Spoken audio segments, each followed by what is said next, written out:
에스겔 11장 1절에서 12절까지의 말씀을 제가 봉독하겠습니다.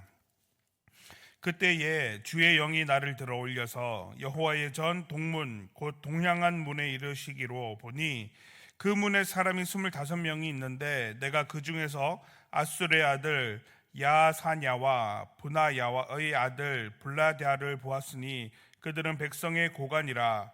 그가 내게 이르시되 인자야, 이 사람들은 불의를 품고 이 성 중에서 악한 꾀를 꾸미는 자니라. 그들의 말이 집 건축할 때가 가깝지 아니한즉 이 성읍은 가마가 되고 우리는 고기가 된다 하나니, 그러므로 인자야, 너는 그들을 쳐서 예언하고 예언할지니라. 여호와의 영이 내게 임하여 이르시되 너는 말하기를 여호와의 말씀에 이스라엘 족속아, 너희가 이렇게 말하였도다. 너희 마음에서 일어나는 것을 내가 다 아노라. 너희가 이 성읍에서 많이 죽여 그 거리를 시체로 채웠도다. 그러므로 주 여호와께서 이같이 말씀하셨느니라. 이 성읍 중에서 너희가 죽인 시체는 그 고기요, 이 성읍은 그 가마인데 너희는 그 가운데에서 끌려 나오리라. 나 주 여호와가 말하노라. 너희가 칼을 두려워하니 내가 칼로 너희에게 이르게 하고 너희를 그 성읍 가운데에서 끌어내어 타국인의 손에 넘겨 너희에게 벌을 내리리니 너희가 칼에 엎드려질 것이라. 내가 이스라엘 변경에서 너희를 심판하리니 너희는 내가 여호와인 줄을 알리라. 이 성읍은 너희 가마가 되지 아니하고 너희는 그 가운데에 고기가 되지 아니할지라. 내가 너희를 이스라엘 변경에서 심판하리니 너희는 내가 여호와인 줄을 알리라. 너희가 내 율례를 행하지 아니하며 규례를 지키지 아니하고 너희 사방에 있는 이방인의 규례대로 행하였느니라 하셨다 하라. 아멘. 이 말씀은 살아계신 하나님의 말씀입니다. 하나님께 감사드립니다. 아멘. 오늘 본문은 8장에서 시작된 예루살렘 성전에 자행되었던 우상 숭배의 심판과 그 실상에 대해서 계속해서 기록하고 있습니다. 오늘 본문에서 하나님은 유다 백성을 심판하실 것인데 그들의 죄악은 하나님이 떠나게 한 죄 때문이다, 이렇게 기록하고 있죠. 오늘 본문은 굉장히 암울합니다. 거짓 평안을 유포하는 고관들, 그러니까 지도자들 25명에게 대항하여서 심판을 경고하는 환상이 기록되어 있습니다. 에스겔을 성전 동문으로 이동시켜 그곳에서 지도자 25명을 보게 합니다. 성전 동문은 성전 외부에서 성전 바깥들로 들어가는 주 출입문입니다. 그러니까 평상시에도 많은 사람들이 모여 있고 또 국가의 지도자들이 모이는 곳입니다. 그러니까 많은 사람들이 모이니까 또 지도자들은 사람들에게 얘기해야 되지 않습니까? 그러니까 또 거기에 지도자들이 많이 모이고 이렇게 되는 광장 같은 곳인 거죠. 이곳에 있는 25명의 지도자들이 이곳에서 하나님께 패역을 행하고 있다, 이렇게 기록하고 있는 거죠. 이 지도자들은 불의를 품고 악한 꾀를 꾸며 예루살렘은 안전하고 그 안에 있는 자들은 평안할 것이다, 이렇게 말하고 있습니다. 예루살렘의 회파와 이스라엘의 괴로움은 그들의 불신앙과 우상 숭배로부터 왔습니다. 그러나 지금 예루살렘에 남아있는 지도자들은 그들의 신앙을 회복하고 하나님께로 돌아가야 한다라고 말하지 않고 괜찮다라고 말하고 있는 겁니다. 우리는 이곳에 남아있고 포로로 가지 않았고 이스라엘에 남아있으며 예루살렘이 많이 훼손되고 무너지고 그 위험이 상실되긴 했지만 여전히 예루살렘은 있습니다, 이렇게 말하면서 하나님은 사랑이시라서 우리를 구원하실 것입니다, 이렇게 말하면서 지금 괜찮습니다, 우리가 잘 지내면 됩니다, 이렇게 말하고 있는 거죠. 그러나 실상은 어떻습니까? 그렇지 못한 거예요. 그러니까 이들의 말에 사람들이 하나님의 좋은 분이라는 걸 얘기하고 있고 하나님을 믿으면 화평할 것이다 라고 말하고 있는 것 같은데 왜 이것이 문제일까? 이렇게 오해할 수 있기 때문에 그 앞에 뭐라고 기록되어 있냐면 불의를 품고 악한 꾀를 꾸몄다라고 이렇게 말을 하는 거죠. 그러니까 지도자들이 정말 그 이스라엘 백성들을 위해서 얘기하고 있는 것이 아니라 습관적으로 하는 괜찮다, 평안할 것이다, 문제가 없다, 이렇게 얘기하고 있는 겁니다. 실제로 그렇습니까? 그렇지 않죠. 이스라엘은 붕괴되었고 강대국에 의하여 사람들은 포로로 끌려갔으며 예루살렘은 그 기능을 상실하고 있는 상태입니다. 그러니까 우리에게 하나님에 대해서 말할 때 무엇을 전제로 하고 말을 해야 하냐면 우리의 죄의 문제를 해결해야 한다라고 말을 해야 된다라는 거죠. 그래서 죄를 회개하고 우리의 마음을 돌이킴이 반드시 있어야 합니다. 그래서 우리가 주일마다 예배 드릴 때도 어떻게 예배합니까? 사죄의 선언을 하잖아요. 우리 한 주간의 삶을 돌아보면서 하나님만 알고 있는 은밀한 죄를 우리가 하나님 앞에 고백하는 거예요. 그리고 하나님의 사죄의 은총을 구하는 거죠. 아니, 매주마다 어떻게 이걸 계속 할까요? 우리는 매주마다 세상 속에 속해 살면서 그 죄를 반복하고 있기 때문에 그런 거죠. 그러니까 그 양심의 찔림과 우리의 변화를 간구하는 마음으로 하나님 앞에 그렇게 회개하는 모습이 있는 겁니다. 그런데 지금 이 지도자들은 그 행위가 빠져 있는 거죠. 왜 그럴까요? 그들은 그 사람들에게 관심이 없기 때문에 그런 거죠. 자신들의 이익, 나의 그 유명함과 나의 명성이 중요하기 때문에 나머지는 다 가려버리게 되는 겁니다. 그래서 죄의 용서가 하나님의 은혜로 시작되어서 우리의 회개와 돌이킴으로 다가오는 건데 지금 그것들을 다 빼고 괜찮다라고 말을 해주는 겁니다. 그러니까 지도자가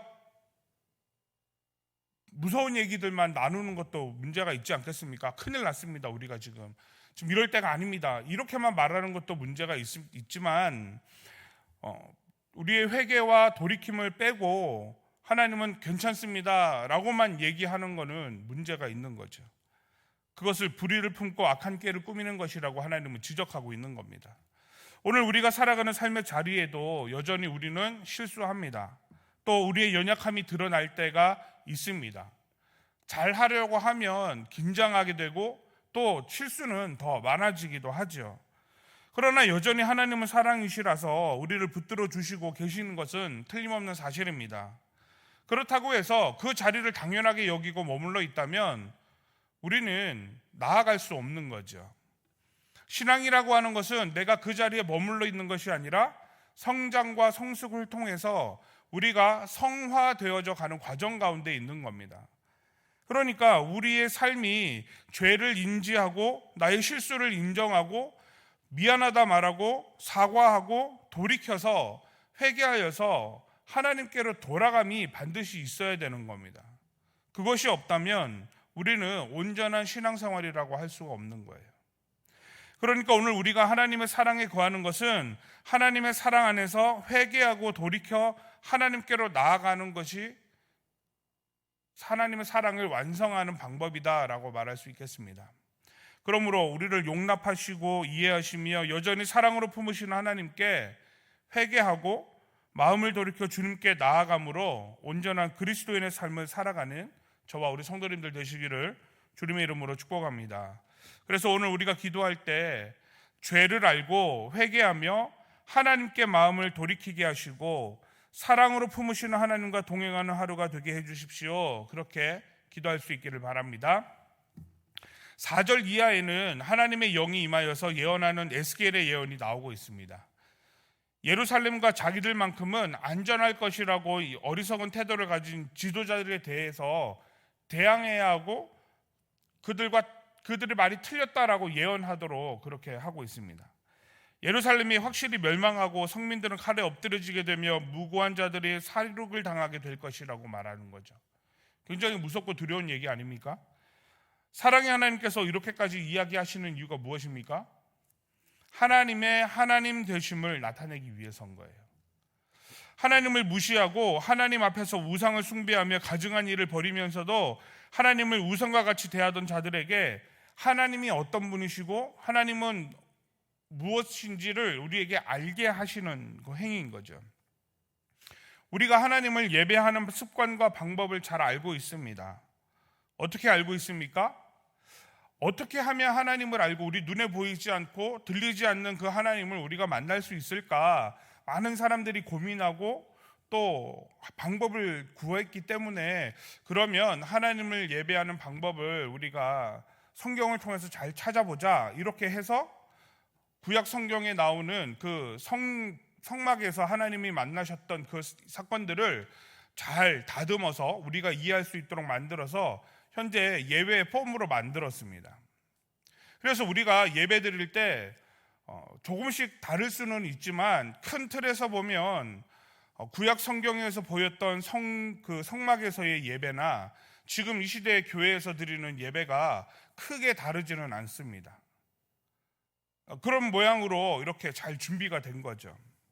왜 그렇게 되었습니까? 아까 말한 것처럼 하나님을 만나고 하나님 앞에 예배해야 되는데 우리는 그 방법을 잘 모르니까 그렇게 틀을 만들어서 예배하면 조금이라도 하나님 앞에 나아갈 수 있겠다. 왜냐하면 그 성막에서의 예배는 하나님이 가르쳐 주신 거니까 우리가 그렇게 할 수 있겠다. 그래서 그 형태를 만들었습니다.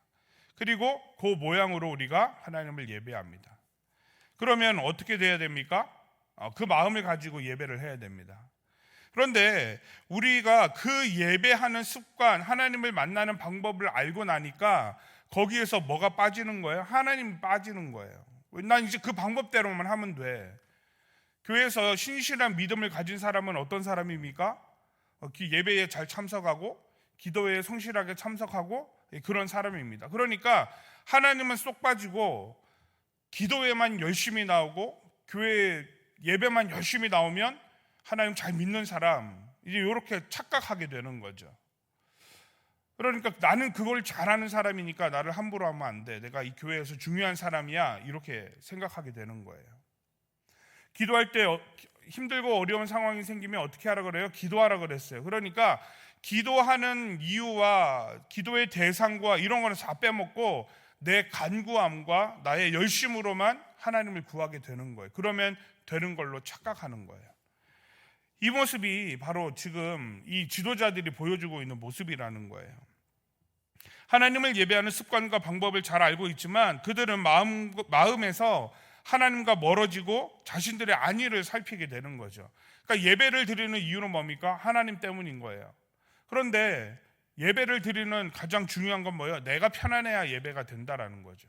내가 좀 불편하고 내가 좀 듣기 싫은 얘기가 나오면 예배를 못 드리는 거예요. 이렇게 우리의 안위만을 챙기게 되고 하나님을 쏙 빼게 되는 모양새가 생기더라라는 거죠. 그래서 하나님이 어떻게 하기로 하시는 겁니까? 심판하시는 거예요. 돌아와라. 하나님이 하나님 되심을 인정해야 된다. 이것이 중요한 거예요. 인간의 입장에서는 하나님이 가혹하게 보이기도 하고 그 심판의 무서움을 보게 되지만 하나님은 그 일을 통해서 이스라엘 백성 또 하나님의 선민들 넘어서서 열방을 향한 하나님의 사랑이 얼마나 크고 그들을 구원하시고 살게 하시는 것이 하나님의 뜻인 것을 보여주고 있는 겁니다. 그러니까 이스라엘의 심판은 결국 하나님을 그들의 하나님으로 인정하지 못하고 그들의 유익을 위해서 우상 숭배하는 모습 때문에 일어나게 됐다라는 것을 볼 수 있는 거죠. 그때에 이들은 하나님의 심판이 무엇을 말씀하시는지 분별할 수 없게 되는 겁니다. 왜냐하면 관점이 달라져 버렸기 때문에 그래요. 하나님한테 관심이 없습니다. 나의 안위에 관심이 있는 거예요. 내가 얼마나 높아지는가, 내가 얼마나 대우를 받고 있는가, 내가 얼마나 잘 살고 있는가, 거기에만 관심이 생기기 때문에 그들의 예배는 무너질 수밖에 없었고 더 이상 이스라엘에게 하나님이 하나님 되시지 못하기 때문에 하나님은 그들을 심판하시게 되는 거죠. 오늘 하나님의 하나님 되심을 우리는 어떻게 알 수 있습니까? 바로 영적인 깊이와 분별력이 있어야 알 수 있는 거예요. 영적인 분별력과 깊이는 어떻게 알 수 있습니까? 그것이 우리가 오늘 감당해야 될 일들이라는 거죠. 이스라엘의 바벨론 포로기와 예루살렘의 성전 파괴는 하나님이 이스라엘을 지키지 못함이 아니라는 거예요. 하나님의 능력이 없음이 아니고 이스라엘 버림도 아니라는 거죠. 이것은 하나님의 섭리가 죄를 벌하게 하시고 다시 하나님께로 돌아오게 하기 위함이다라는 것을 우리에게 보여주고 있는 겁니다. 이스라엘 사람들은 자신에게 주어진 현실과 처지로 하나님의 뜻을 분별하지 못하게 되었습니다. 왜냐하면 내 문제가 더 크다고 생각하고 있으니까요. 에스겔은 하나님의 뜻을 알고 하나님의 계획을 소망으로 품고 있었기 때문에 하나님에 대해서 선포할 수 있다라는 거예요. 그럼 이제 우리의 삶으로 돌아오면 우리는 어떻습니까? 우리도 우리에게 주어진 삶에서 하나님의 뜻을 놓치지 않고 살려면 우리의 안위와 우리의 삶에 집중하기보다 그 삶을 통해서 하나님이 어떻게 하나님 되심을 나타내시는지를 보고 거기에 집중할 때에 우리의 문제도 자연스럽게 풀어지고 하나님이 여전히 나의 하나님이 되심을 우리가 인정하게 되므로 우리에게도 구원의 소망이 다시 회복되고 하나님이 들려주시는 주의 음성을 들을 수 있게 되더라라는 거죠. 이처럼 오늘을 살아가는 저와 우리 성도님들도 하나님의 뜻이 무엇인지를 분별할 수 있는 영적 지혜가 있어야 되겠다라고 말할 수 있겠습니다. 우리에게 주어진 상황과 환경을 분별하고 깨달아서 하나님께 나아가는 저와 우리 성도님들 되시기를 바랍니다. 이스라엘의 지도자들은 자신의 유익을 위해 분별하지 못하고 거짓과 안일함을 보였습니다. 그러나 그 결과는 심판이었고, 에스겔은 하나님의 뜻을 알고 예언할 수 있었고, 그래도 다시 돌아올 수 있도록 말할 수 있는 지도자가 되었습니다. 이 시대에 하나님이 오늘 저와 우리 성도님들을 그렇게 부른 줄 믿습니다. 그래서 우리가 오늘 기도할 때 우리도 주어진 삶의 자리에서 영적 깨달음이 있고 하나님을 깊이 알아서 오만하지 않고 겸손하여 하나님의 하나님 되심을 알 수 있도록 영적인 지혜를 주시고 하나님과 동행할 수 있는 믿음 주시라고 기도하는 저와 우리 성도님들 되시기를 주님의 이름으로 축복합니다. 기도하겠습니다. 우리와 함께 하시는 하나님 아버지, 귀한 시간 하나님을 묵상하게 하시니 감사합니다. 영적 깨달음이 있게 하여 주시옵소서. 우리에게 주어진 상황과 환경을 우리의 욕심과 악한 꾀로 이해하지 않고 하나님의 지혜를 구하여 하나님이 하나님 되심을 인정하는 믿음의 눈으로 보게 하여 주시옵소서. 우리는 작고 연약하여 분별하기 어렵지만 하나님은 말씀을 주사 하나님의 뜻을 깨닫게 하시고 우리가 하나님의 백성 되고 하나님이 우리의 하나님 되심을 증거하시고 나타내셨습니다. 온전한 믿음으로 겸손히 영적으로 깨닫게 하시고 우리의 삶을 회개하며 마음을 돌이켜 하나님과 동행하는 하루가 되게 하여 주시옵소서. 특별히 선교와 전도를 위해서 기도합니다. 화도교회를 통해 돕는 국내 4개의 교회와 3개의 기관, 해외 12개의 선교지에 하나님의 은혜가 충만하게 하시고 재정의 어려움이 없게 하시며 돕는 자를 붙여주시옵소서. 선교사님과 그 가정에 건강을 주시고 물질의 어려움이 없게 하시며 하나님의 크신 복을 받게 인도하여 주시옵소서. 환우를 위해 기도합니다. 상하고 찢긴 우리의 마음을 위로하시고 질병과 노고와 아픔으로 신음하는 성도들에게 성령 하나님 찾아가 주셔서 통증이 사라지게 하시고 깨끗하게 낫게 하시며 치료의 광선을 바라사 회복되게 하여 주시옵소서. 우리의 간구를 주님께 올려드립니다. 가정을 위해, 직장과 일터와 사업체를 위해, 건강을 위해 여러 가지 간구함을 간절히 구하오니 정확하고 구체적인 하나님의 인도하심이 우리를 붙들어 주셔서 응답의 역사가 이 새벽에 있게 하여 주시옵소서. 이 모든 간구를 예수 그리스도 이름으로 기도하옵나이다. 아멘.